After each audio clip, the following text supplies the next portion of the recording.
there, YouTube? I'm back again today for another game review. And today, very excited checking out Eleminis from Game Salute under their Flying Meeple label. This is for 2 to 8 players, taking about 15 minutes to play, and it's for ages 5+. And in Eleminis, you are going to be trying to get 5 different elements in front of you in order to win the game. But it's not going to be that easy because other people will be putting trash in front of you, and trashing your elements, and moving your elements, and swapping your elements, and destroying your elements with other different elements. It is a very light, simple, family weight game that goes to a very high player count, which I love, but do I love the game? Let's open it up, and I'll tell you what I think.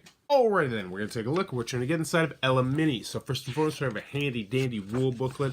It is 14 pages, double-sided, full of color, full of pictures, illustrations, examples, big text. It's an incredibly well-done rule booklet. Should have you up and running in no time at all. Huge thumbs up on the rule booklet. So in Eleminis, you are going to have 5 slots in front of you to place cards. So you're going to try and get 5 different elements in front of you. If you can get 5 different elements in front of you that are not trash being one of them, then you will win the game. What am I talking about? Let's go over the components. Let's get into the gameplay. So, first and foremost, you're going to get cards, cards, and more cards. The cards are really simple. They're going to have water, which will replace the brown one and the red one. You're going to have special cards, which we'll talk a little bit about later. You'll have the purple one, which will replace the blue one and the brown one. You're going to have the green one, which will replace the purple one and the blue one. You're kind of getting how the game works here, and I'll show you a little bit better in a second how that works. But you're going to have the elements, which will go down in front of you, or they will replace other elements, either good for you or bad for someone else. And that'll make sense in a minute. Next, we're going to have 6 special cards in the game. Let's talk about Star and Trash first. Star is the best card in the game. It counts as an element. It goes down in front of you. It can even replace Trash, which is the worst card in the game for you to have. But a Star counts as a wild for all intents and purposes. Next, you have Trash. Trash is bad. When you get a Trash in front of you, it's really, really bad. You have to replace it with a Star or by moving it or doing something else fancy, but you cannot win the game with the Trash in front of you, and none of the regular elements can replace a Trash, but a Trash can replace another element. Someone else can trash, say, your water, and put Trash there, which is bad. Next, you have these 4 purple cards. The first one is Move. Very simply, you're going to take an element from anywhere out on the board and move it to somewhere else. Pretty simple. Next, you have Swap, which is going to let you take an element from anywhere out on the board and swap it with any other element out on the board. It could be one of yours. It could be someone else's. If you're playing a 3, 4, 5, 6, 7, 8 player game, you could swap 2 other elements of 2 other completely different people. That's completely legit. Next, we have the Discard and the Recycle. So this is a good card, and this is a great card. So Discard is going to let you get rid of any card. So you can get rid of one of your bad cards, like a Trash, or you can get rid of someone else's good card, like a Star. And here on the bottom right, it tells you which cards this affects. Pretty simple. Recycle's even better. It's going to let you get rid of a card and then take another turn. So that's one of the best cards in the game as well. So how does this game work, though? I'll show you real quick. It's very, very simple. So first, give it a little shuffle up, even though I don't really feel like I need to, because, yeah, I don't think I need to. Now what you're going to do on your turn, you draw a card, and you play a card. So I have Fire, and since I don't have Fire in front of me, I'm obviously going to put Fire down in front of me. And we'll pretend like we're doing a 2-player game. So now the next guy's going to go. He has Fire. He really only has 2 choices. He can either put it in front of me, which is kind of a crappy thing for me because you don't want to have 2 of the same element, but obviously that would be hurting him as well, so he's going to put it in front of him. So now I have another Fire. So now I definitely want to give it to this guy because now he has to get rid of that Fire before he can win the game. So he gets another Fire. What in the world? And then there it is. So it's his turn. He gets Rock, which means he's probably going to replace this Fire because Rock can replace Fire. So bada boom, just like that, we have ourselves a game. And this goes into the discard pile. So now it's back to my turn. I have a Star. A Star is going to replace this Fire for me, which is fantastic. And now it's his turn. So he has another Fire? Are you kidding me? So he has another Fire, which means he probably will give it to me because that's bad for me. And then I have another Star. Wow, this is getting kind of ridiculous.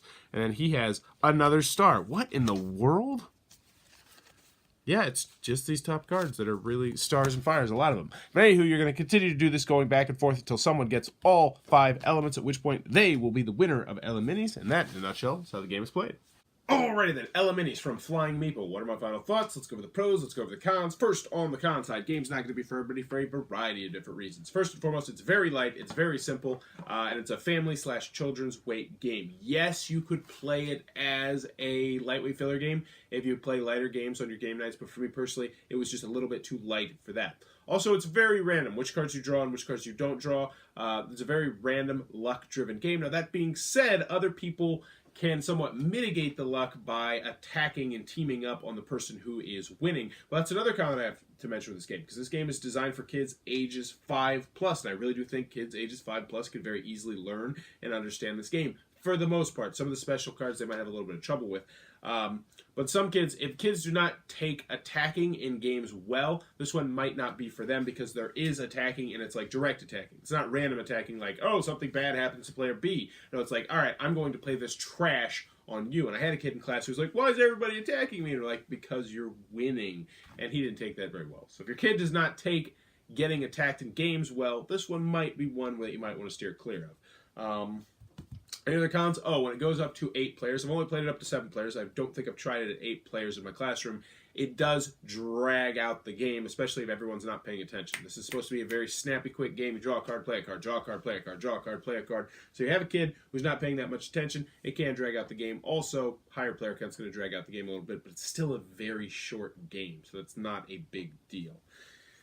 That's what I got on the con side. Because moving on to the pro side, Eleminis is not a good children/family game. I think it's a great children/family game. I wholeheartedly recommend this game, and if you have a family with kids who I say are ages 5 to 13 years old, maybe 12 years old, they're going to enjoy this game.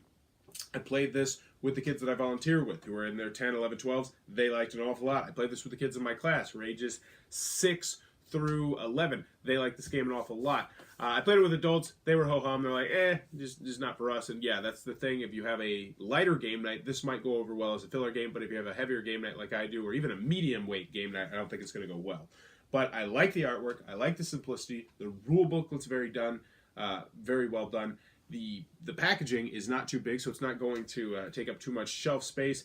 And there's just enough variety in the cards and how the cards work and the special cards to keep the game interesting for both kids and for adults. This is not one of those kids games that you're going to be pulling your hair out. I also think this is a children's game, like a legitimate children's game for kids ages 6+, as long as they can read. I feel like children could play this by themselves as long as they know the rules beforehand. So if you play this a couple times with kids who are age 6, 7, 8, 9, 10+, I think they're going to be able to understand and comprehend how to play the game by themselves without you, which is always a good sign of a children's game. Obviously, I think that's the only side of a children's game, in my opinion.